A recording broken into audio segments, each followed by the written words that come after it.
Qui sont les post-libéraux et pourquoi veulent-ils une loi bleue du dimanche? Découvrez-le aujourd'hui sur l'œil prophétique. Ils se font appeler les post-libéraux et sont une voie politique montante qui commence à prendre racine aux États-Unis.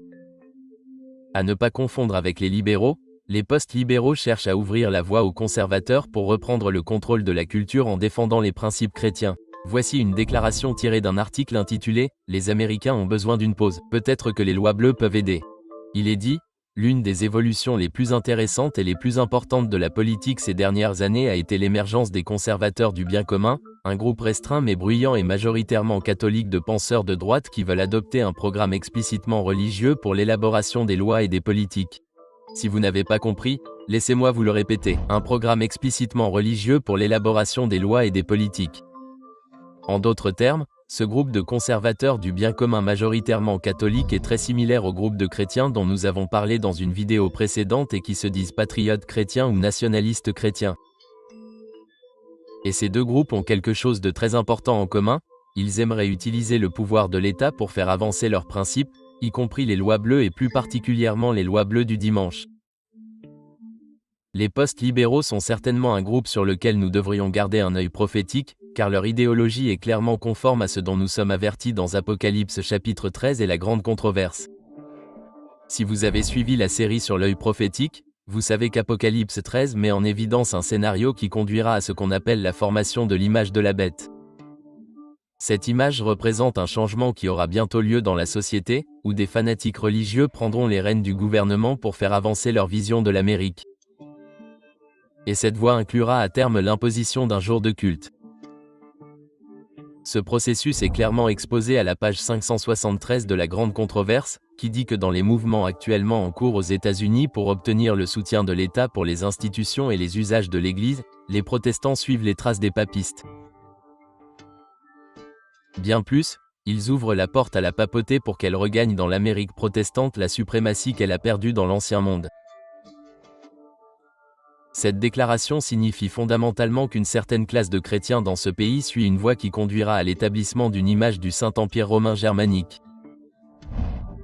Il poursuit en disant, et ce qui donne une plus grande signification à ce mouvement, c'est le fait que l'objectif principal envisagé est l'imposition de l'observance du dimanche, une coutume qui est originaire de Rome et qu'elle revendique comme le signe de son autorité. C'est l'esprit de la papauté, l'esprit de conformité aux coutumes du monde, la vénération des traditions humaines au-dessus des commandements de Dieu qui imprègne les églises protestantes et les conduit à faire la même œuvre d'exaltation du dimanche que la papauté a faite avant elle. Étonnant. Cette citation a été écrite il y a plus de 130 ans et pourtant on dirait qu'elle aurait pu être tirée des gros titres d'aujourd'hui. Nous avons vu cela venir depuis très longtemps et la réalité de ce changement critique dans la société devient de plus en plus évidente chaque jour. Au cours des derniers mois, la couverture médiatique autour de la montée des soi-disant nationalistes chrétiens a augmenté de façon constante. Si vous ne l'avez pas vu, des médias comme MSNBC News, CNN et la BBC ont tous couvert la poussée de ces patriotes chrétiens. Mais regardez par vous-même. Question de temps, pour beaucoup, chrétiens conservateurs, il y a eu une prise de conscience naissante du fait que, bien que la société soit globalement d'accord avec nous sur presque toutes les questions importantes, je veux dire que le chevauchement, si vous prenez un diagramme 20, était si écrasant que des étrangers qualifieraient les États-Unis de nation chrétienne. Donc quelque chose a clairement changé et les chrétiens conservateurs de ce pays sont désormais dans une situation paradoxale ou difficile.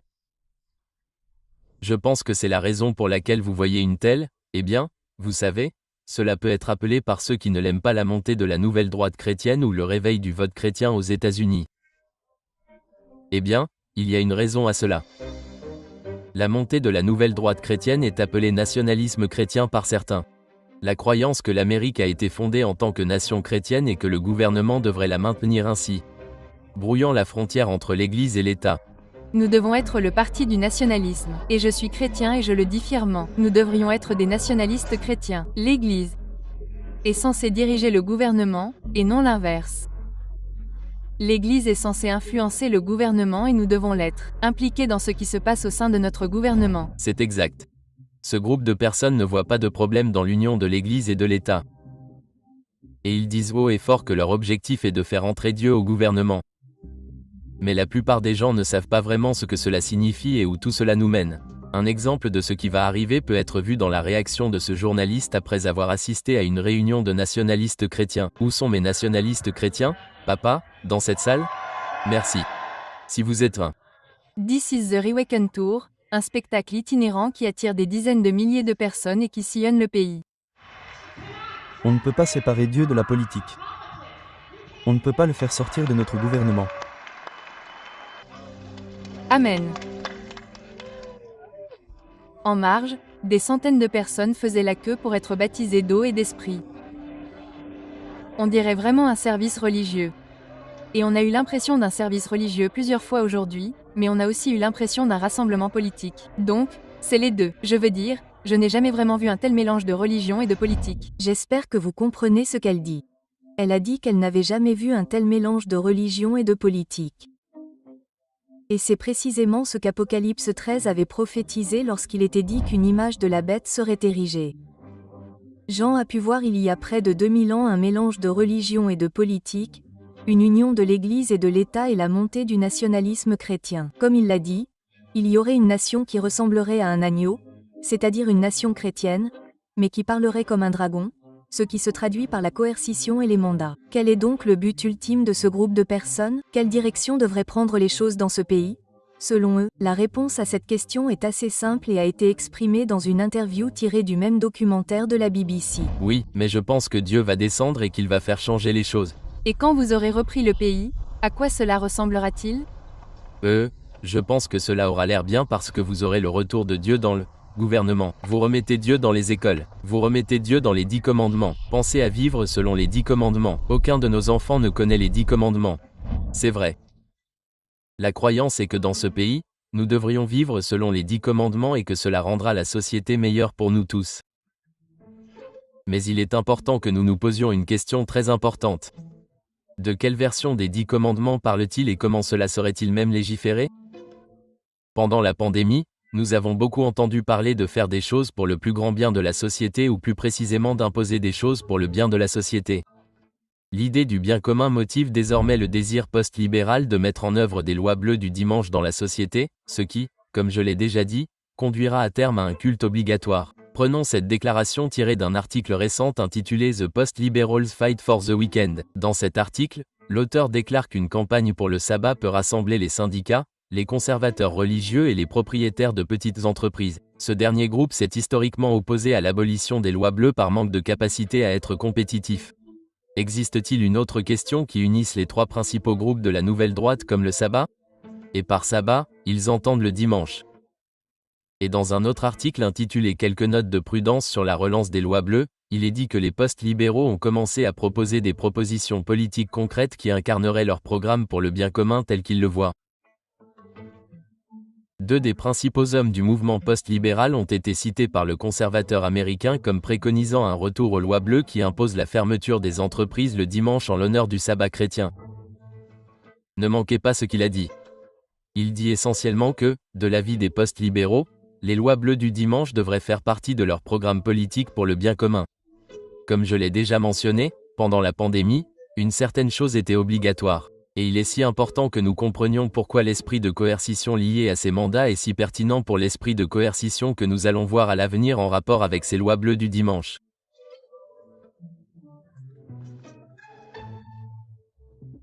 Alors, qu'avons-nous vu autour du soi-disant bien commun en rapport avec la Covid, et les mandats qui y sont liés? Comment cela peut-il nous aider à comprendre ce qui se passera à l'avenir? Ce que nous avons vu, c'est une société qui était morte de peur et qui était plus que disposée à piétiner les libertés des autres pour ce qu'elle percevait comme étant le mieux pour la société. D'après les déclarations de la grande controverse, lorsque les gens finiront par avoir suffisamment peur des calamités qui continueront à se produire de plus en plus fréquemment, ils exigeront alors que l'observance du dimanche soit strictement appliquée. En d'autres termes, des mandats. Le futur processus d'observance obligatoire du dimanche ressemblera à ceci. Il y aura des troubles dans le monde. Il y aura des appels à des mandats. Puis les achats et les ventes seront restreints. Et enfin, il y aura des appels au châtiment corporel. Arrêtons-nous un instant ici. Malgré ces menaces, si nous sommes fidèles à Dieu, nous avons cette promesse ici même, à la page 631 de la grande controverse. Il est dit, les sentinelles célestes, fidèles à leur mission, continuent leur surveillance, bien qu'un décret général ait fixé le moment où les gardiens des commandements peuvent être mis à mort. Leurs ennemis anticiperont dans certains cas le décret et tenteront de leur ôter la vie avant l'heure spécifiée. Ne manquez pas cela. Mais personne ne peut échapper aux puissants gardiens postés autour de chaque âme fidèle. Certains sont assaillis dans leur fuite des villes et des villages. Mais les épées levées contre eux se brisent et tombent impuissantes comme un fétu de paille. D'autres sont défendus par des anges sous la forme d'hommes de guerre. Cette promesse m'est très précieuse et j'espère qu'elle le sera aussi pour vous, car nous sommes au début de grands changements dans notre monde. Les 10 commandements mentionnés par cet homme dans le documentaire de la BBC incluront la promotion de la législation du repos dominical pour Dieu et pour le pays. Ce sera un processus qui se déroulera au fil du temps. Cela commencera par des appels discrets au changement. Cela commencera par des sentiments comme celui-ci, avec des gens qui expliquent pourquoi les postes libéraux devraient s'y intéresser. Et par là, il entendait les lois bleues du dimanche comme une campagne concrète en 2022 et au-delà. Je ne sais pas exactement quand, mais nous finirons par entendre parler de cela pendant les campagnes électorales comme d'un moyen d'unir une société de plus en plus divisée.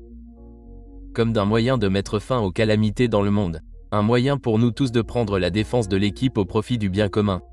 Les nationalistes chrétiens envisagent sérieusement de prendre les rênes de la société, et comme le dit l'un de leurs dirigeants, Vous n'avez pas encore vu l'insurrection. Vous, l'Amérique communiste qui déteste Dieu, vous découvrirez ce qu'est une insurrection parce que nous ne jouons pas avec vos ordures. Nous ne jouons pas avec votre désordre. Ma Bible dit que l'Église du Dieu vivant. et comme le dit un autre nationaliste chrétien extrémiste, nous sommes les talibans chrétiens. Nous sommes à l'ère du nationalisme chrétien. Les talibans chrétiens. Je me demande à quoi cela ressemblerait. Avec une rhétorique comme celle-ci qui devient de plus en plus courante, il est de plus en plus facile de voir comment la liberté de conscience sera menacée. Il y a une attitude de plus en plus provocante pour reprendre ce pays à Dieu. C'est la nation de Dieu et personne ne va la lui enlever. C'est vrai. Maintenant, je veux que ce soit clair tout de suite au nom de Jésus. Aucun homme, aucune femme, aucun démocrate, aucun républicain, aucun socialiste, aucun communiste ne peut enlever cette nation à Dieu. Alléluia, maintenant. Je ne sais pas ce que vous ne pouvez pas comprendre, mais je vous le dis tout de suite, Dieu Tout-Puissant est à la tête de cette nation, pas les gens.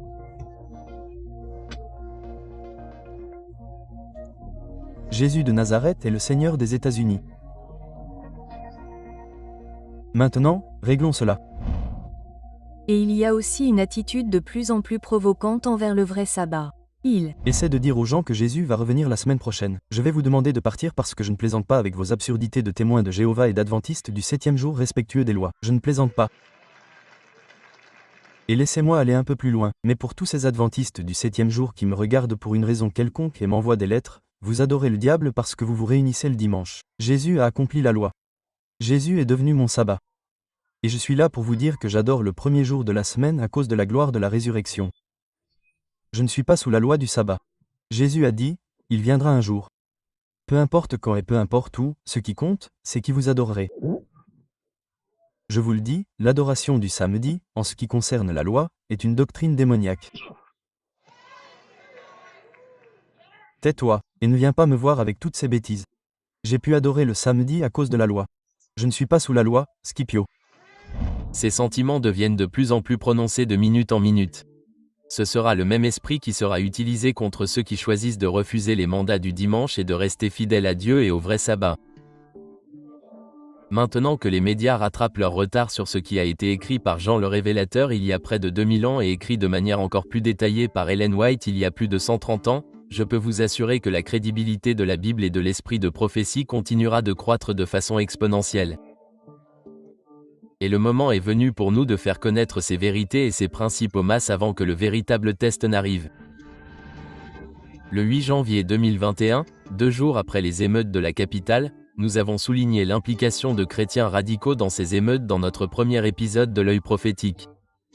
À l'époque, les médias étaient concentrés sur Donald Trump. Mais ceux d'entre nous qui ont l'œil prophétique et comprennent Apocalypse 13 ont pu clairement voir la signification plus profonde de ce qui se passait dans ces émeutes lorsque nous avons vu les signes de salut de Jésus dans la foule. Si vous souhaitez comprendre ce sujet plus en profondeur ou si vous avez simplement besoin d'un rappel, je vous invite à regarder certaines de nos autres vidéos sur ce sujet. Nous avons placé les liens dans la description ci-dessous. Si vous regardez ces vidéos, vous verrez à quelle vitesse l'idéologie du nationalisme chrétien continue de progresser et comment la culture de l'annulation finira par être utilisée pour annuler ceux qui rejettent les lois du dimanche que des gens comme les post-libéraux finiront par légiférer. La société montre son jeu et Dieu compte sur nous pour être la voix de la raison dans une société de plus en plus déraisonnable. Quelque chose bouillonne ici, les amis, et nous devons être vigilants. Donc, si vous avez été éclairés, bénis, mis au défi, quel que soit le cas, si vous pensez que ce que vous avez vu a de la valeur, alors n'oubliez pas de le partager avec les autres. Le fait est que Dieu est un Dieu de liberté de conscience. Et chacun d'entre nous devrait promouvoir ce principe du mieux qu'il peut, car il devient de plus en plus clair que les choses se terminent rapidement et que les gens ont besoin de voir ce que vous voyez. N'oubliez pas que si vous restez fidèle à Dieu, il vous restera fidèle et personne ne peut passer à côté des puissants gardiens postés autour de chaque âme fidèle. Que Dieu vous bénisse et n'oubliez pas de garder l'œil prophétique.